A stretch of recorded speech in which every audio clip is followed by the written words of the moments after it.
Tardes a todos. A nombre de la Asociación de Médicos Residentes y Residentes del Hospital de Ginecobstetricia número 4, les doy la más cordial bienvenida a esta primera sesión académica, en la cual sin duda estaremos tocando temas muy importantes respecto a la salud de la mujer embarazada. El día de hoy se me ha pedido que hable sobre un tema de mi competencia. Hablaremos sobre la programación fetal, qué es lo que hacemos y qué nuevas opciones tenemos. Continuaremos. Voy a compartir mi pantalla, si es posible, Juan. Claro que sí.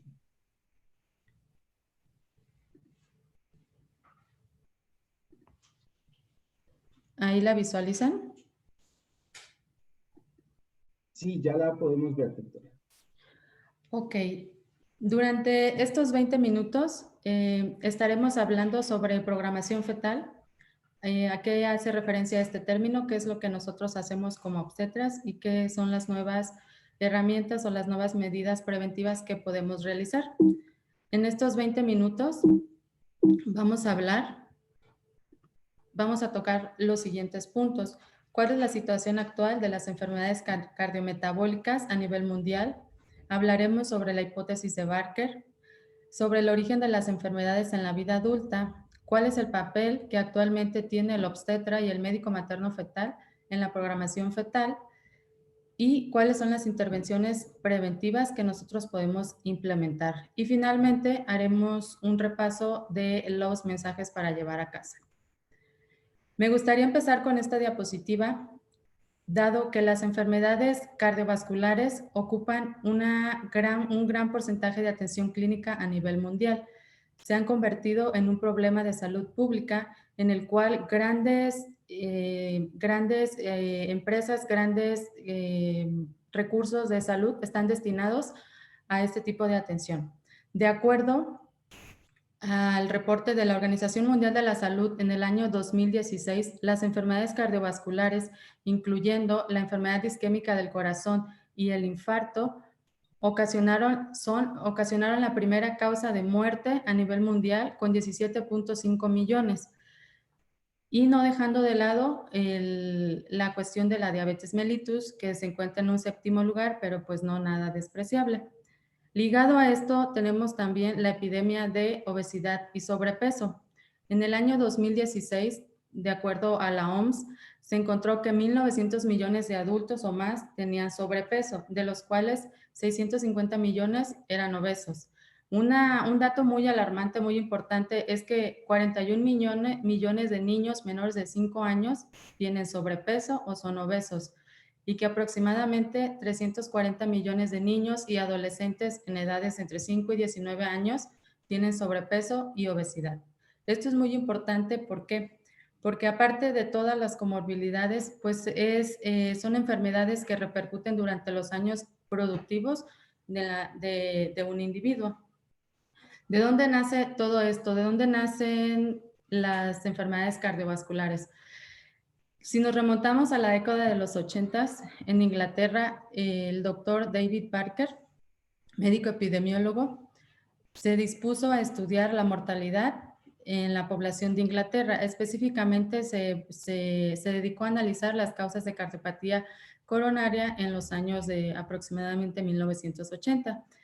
En las regiones que él estudió encontró tasas altas de mortalidad neonatal e infantil maternas, yéndonos retrospectivamente aproximadamente 100 años atrás, y que estas causas eran las mismas relacionadas a las enfermedades cardiovasculares de estos individuos.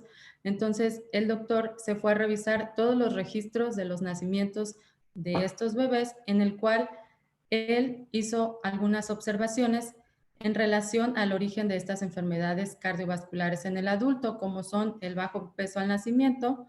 Se observó que madres con pobre alimentación tuvieron hijos más propensos a tener cardiopatías en la vida adulta, y también la muerte durante el parto, pues es un evento que va a marcar mucho la vida de un infante y la vida adulta.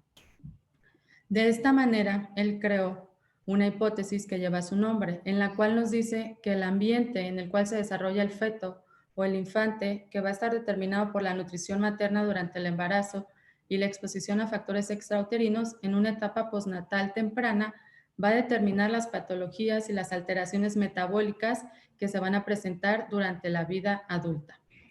Los enfoques recientes, enfoques más refinados respecto a esta hipótesis, nos dice que ante un estímulo anormal durante un periodo crítico de la vida intrauterina, ya sea por diabetes, por alteraciones de crecimiento, llámese fetos pequeños para la edad gestacional, fetos grandes para la edad gestacional, restricción del crecimiento, condiciones asociadas a hipoxia, a isquemia, como preeclampsia, a estrés oxidativo. En condiciones normales, los mecanismos homeostáticos van a asegurar una cantidad adecuada de nutrientes para que lleguen al feto y principalmente a los órganos vitales que van a ser el corazón, el cerebro y las glándulas suprarrenales, a expensas de órganos que no se consideran vitales.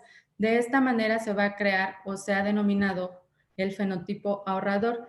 ¿Qué quiere decir esto? Que todos estos fenómenos adaptativos en la vida intrauterina, una vez en la vida postnatal, si estos eventos o estos mecanismos permanecen, al momento de interactuar con la vida adulta, si existe una discordancia, se van a desarrollar las enfermedades cardiometabólicas. Un punto muy importante, un punto clave en la plasticidad del desarrollo lo toma la placenta. ¿Por qué? El trofoblasto y la vasculatura van a actuar como transportadores placentarios. ¿Qué quiere decir esto? Que un cambio en la señalización del desarrollo o un cambio en el sustrato del feto alterará la transportación de sustratos a la placenta, alterará la expresión de enzimas, alterará la vasculogénesis, la invasión trofoblástica y la producción de hormonas, de esta manera contribuyendo a modificar el fenotipo del feto. Un concepto muy importante que actualmente pues está en boga es la epigenética. La epigenética es la rama de la genética que se dedica a estudiar la modificación de la expresión de genes, pero sin una alteración en la secuencia del DNA. Esto quiere decir que integra los mecanismos participantes entre las condiciones genéticas y los agentes externos o ambientales que van a dar finalmente la producción de un fenotipo. ¿Cómo actúa la epigenética? ¿Cuáles son los mecanismos de regulación génica? Básicamente es la metilación del DNA y la modificación de las histonas, entre otros. Pero un punto muy importante aquí es la metilación del DNA a través del cual diversas sustancias y diversos agentes externos, incluso la alimentación va a jugar un papel muy importante en la metilación del DNA. Esto quiere decir que van a actuar como activador o silenciador de ciertos genes que al interactuar con agentes externos pueden modificar la expresión de una enfermedad o de un gen. Y también la epigenética pues básicamente nos va a regular los mecanismos del crecimiento fetal y el desarrollo placentario. Se han hecho muchos estudios en modelos animales en los cuales se han detectado o se han encontrado que los genes que favorecen el crecimiento son de origen paterno y los genes que restringen el crecimiento son de origen materno. Esta interacción de mecanismos epigenéticos en ciertas mutaciones nos van a cambiar la modificación del crecimiento placentario, del desarrollo placentario o el crecimiento fetal, contribuyendo de esta manera a cambiar la expresión del fenotipo. Así pues, podemos concluir que ciertas estructuras y ciertas funciones de los órganos se van a realizar una programación durante la vida embrionaria y la vida fetal. Esta programación va a determinar los puntos de referencia que van a regular las respuestas hormonales, fisiológicas y metabólicas en la etapa adulta, de tal manera que a un corto plazo le permitirá al feto, al infante, una supervivencia, pero a largo plazo las consecuencias serán enfermedades crónicas no transmisibles en la vida adulta. Ahora, ¿cuáles son los mecanismos de todos estos factores o de qué manera, cuál es la fisiopatología en que van a causar estas alteraciones? Tenemos aquí este cuadro en el cual en la parte de arriba hay diversos agentes que pueden crear un ambiente materno-fetal adverso, desde una mala nutrición, sea una desnutrición o una sobrenutrición, exposición a los agentes externos, el abuso de sustancias, una insuficiencia placentaria manifestada por preeclampsia o por alteraciones del crecimiento, la diabetes gestacional, sea pregestacional, sea gestacional. Entonces, todos estos agentes van a crear un ambiente fetal intrauterino adverso, al cual el feto, ya lo comentábamos, va a responder con cambios adaptativos durante la organogénesis. Todos estos cambios adaptativos y cambios que permanecerán a través de lo largo de la vida del feto y posterior del individuo van a ser dependientes del momento en el cual se haya llevado a cabo el insulto al medio ambiente fetal. En modelos animales se han estudiado que todos estos cambios, dependiendo de la condición o dependiendo del agente externo, podrá alterar el desarrollo neuronal, resistencia a la leptina y con esto acumulación de lípidos a nivel cerebral. A nivel del páncreas habrá una disminución de las células beta, con lo cual disminuirá la secreción de insulina. Un punto muy importante aquí es, y que ha llamado mucho la atención, es que los hijos de madres que tienen los fetos con restricción del crecimiento tienen una reducción de nefronas. Hay estudios que mencionan que un feto con una restricción del crecimiento nace aproximadamente con un 30% menos de nefronas de las que tendrá a lo largo de su vida. Esto quiere decir que en la vida adulta, si este individuo no tiene un adecuado estilo de vida, una adecuada alimentación, ejercicio, será un adulto joven con enfermedad renal y posterior con hipertensión arterial. Un eje muy importante que participa aquí es la alteración del eje del sistema renina-angiotensina, que también es un regulador de cambios vasculares en el sistema, a nivel del sistema cardiovascular. A nivel del músculo liso, lógicamente con el objetivo de este feto guardar nutrientes para sobrevivir en el resto de lo que le queda de la gestación, habrá una reducción muscular, una acumulación de lípidos y con esto una disminución de sensibilidad a la insulina. Y también a nivel del tejido graso habrá obviamente un almacenamiento excesivo de lípidos dependiendo de la condición, un aumento de la absorción de grasa, que a largo plazo todo esto nos llevará a crear condiciones óptimas para que en la vida adulta se cree una resistencia a la insulina, unas glucosas de ayuno alterada, síndrome metabólico, diabetes tipo 2 y la hipertensión. Entonces vean cómo todos estos factores y todos los mecanismos epigenéticos son importantes, cómo crear un ambiente intrauterino, un ambiente materno adecuado para el desarrollo del feto es muy importante.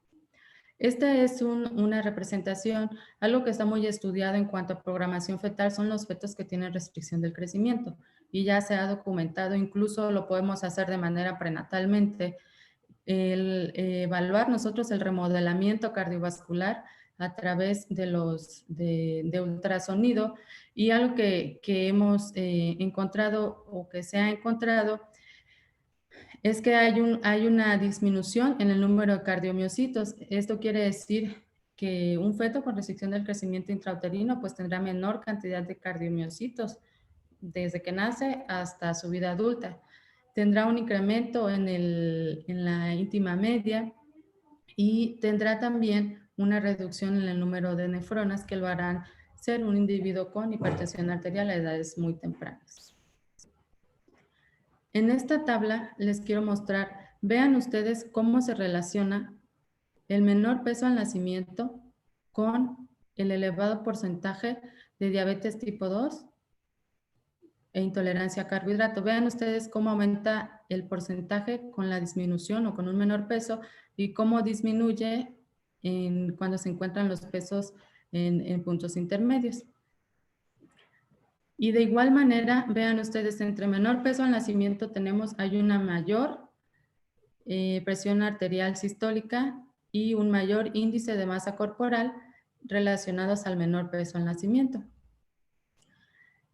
Entonces, ¿qué es lo que nosotros tenemos aquí que hacer? Este es un flujograma, un cuadro en el cual hablan sobre la hipótesis del ambiente prenatal en el desarrollo de enfermedades cardiovasculares. Y nosotros lo vemos desde el feto, el infante, el adulto, el adolescente y el adulto mayor hasta el adulto mayor, en el cual todo este fenotipo creado intrauterino a lo largo de la vida, si nosotros adherimos además de este factor de riesgo que tenemos desde el nacimiento, el tabaco, una dieta alta en grasas, una inactividad física, estamos sometidos a estrés, pues lógicamente vean ustedes que se incrementan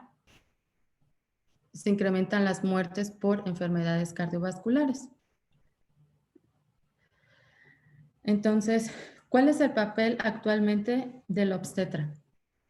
Nosotros, esta es una especialidad muy noble, es una especialidad, creo yo, de las más importantes, porque tenemos el compromiso de traer al mundo individuos sanos. Entonces, el papel del obstetra en este contexto, en el contexto actual en el cual estamos yendo hacia una medicina preventiva, tomando en cuenta y conociendo bien que el desarrollo y la patología fetal es un factor decisivo en el proceso de salud de enfermedad y en el proceso de prevención de enfermedades, nosotros tenemos la obligación de un adecuado control prenatal y una adecuada consejería a la gestante, realizando una identificación temprana de los factores de riesgo que nos puedan hacer que nuestra paciente embarazada sea una paciente con diabetes del embarazo, sea una paciente con obesidad, que haga fetos grandes para la edad gestacional o que haga fetos pequeños para la edad gestacional. Algo muy importante y un aspecto básico, un aspecto central en esto de la programación fetal es la nutrición. Como lo comentábamos, la nutrición es responsable también en gran parte del proceso de salud de enfermedad.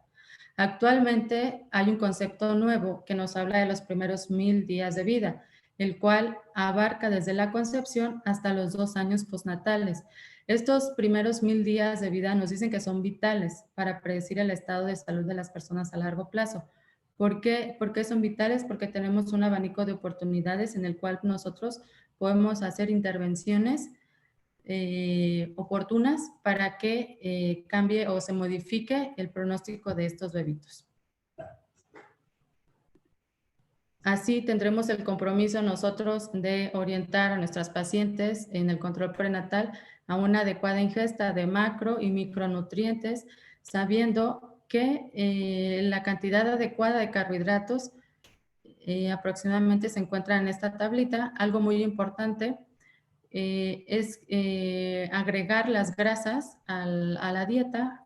Recordemos que el 25% de la distribución de la dieta es para grasas, pero de estas grasas un 90% deben de ser grasas poliinsaturados o ácidos grasos poliinsaturados omega 3, los cuales participan en el desarrollo neuronal en la etapa prenatal y en la etapa postnatal, y desde luego hacer hincapié en los micronutrientes, las vitaminas y el ácido fólico, que como sabemos es un micronutriente muy importante porque es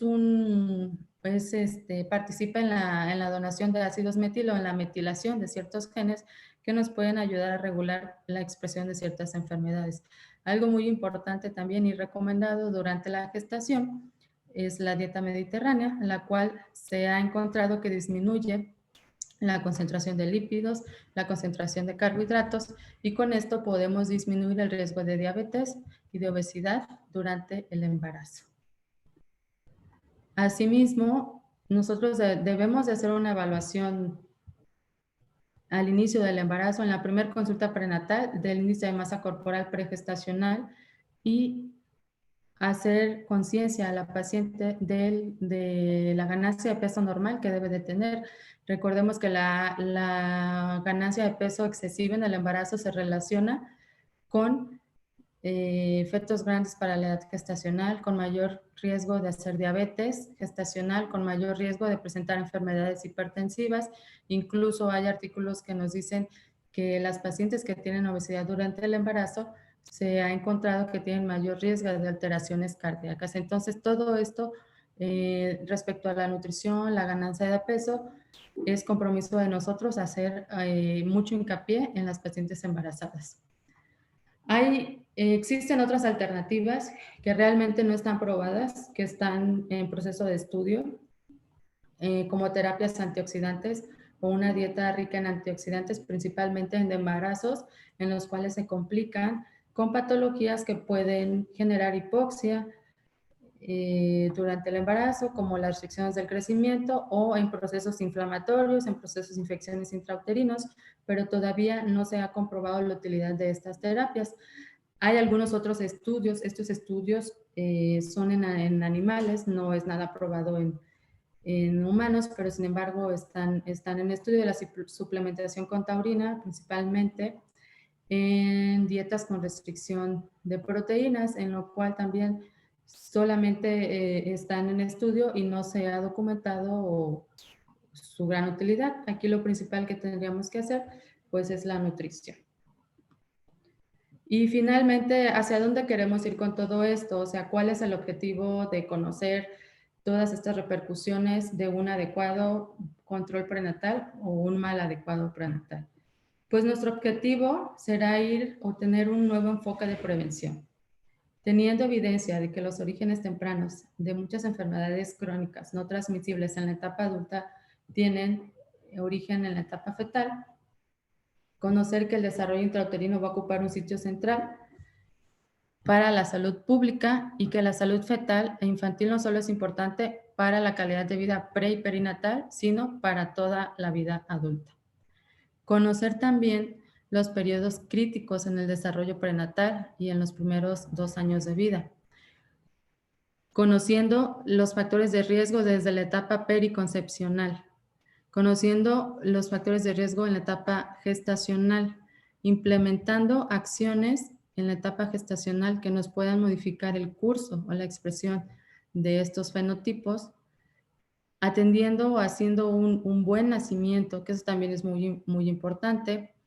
Y en el periodo postnatal, recordemos que es básico la lactancia materna, exclusiva los primeros 6 meses de vida, y una adecuada alimentación en los posteriores 2 años de vida, que si recordamos, estos son los primeros o los 1000 días de vida que actualmente nos dicen que tenemos oportunidad de nosotros poder modificar estos cambios. Y bueno, conocer también que de acuerdo a la etapa de la vida, nosotros podemos hacer intervenciones. ¿Cuál será nuestra intervención? En las mujeres embarazadas, un adecuado control prenatal, una adecuada suplementación con micronutrientes, una adecuada alimentación, una adecuada ganancia de peso, una adecuada identificación de factores de riesgo. Y bueno, esto ya será durante la vida postnatal. Algo muy importante es este grupo, el grupo de adolescentes y jóvenes. Recordemos que la adolescencia es un grupo muy vulnerable y actualmente el embarazo en adolescentes se está convirtiendo en un problema de salud pública. ¿Por qué menciono que esto es muy importante? Porque la mayoría de madres adolescentes no han completado su desarrollo, no han completado la madurez de varios sistemas. Son prácticamente adolescentes que tienen una mala alimentación, que no tienen un adecuado control prenatal y que esto influye mucho en los pesos de los recién nacidos. Aproximadamente se relaciona en un alto porcentaje a fetos pequeños para la edad gestacional en los resultados perinatales adversos de las mujeres o de las madres adolescentes. Y bueno, me gustaría concluir con esta diapositiva en la cual hacemos referencia a que el peso al nacimiento es un indicador muy importante del desarrollo de un país. ¿Por qué? Porque al nacer con un bajo peso al nacimiento, tenemos una sobrevivencia con un bagaje biológico en desventaja. Al sumar todos estos factores, como la estimulación recíproca familiar, un ambiente sociocultural poco estimulante, propiciamos un desarrollo psicomotor y cognitivo lento, una menor calidad, un desempeño escolar bajo, una dificultad para acceder a actividades social y económicamente retribuyentes, y esto es una perpetuación del subdesarrollo de un país.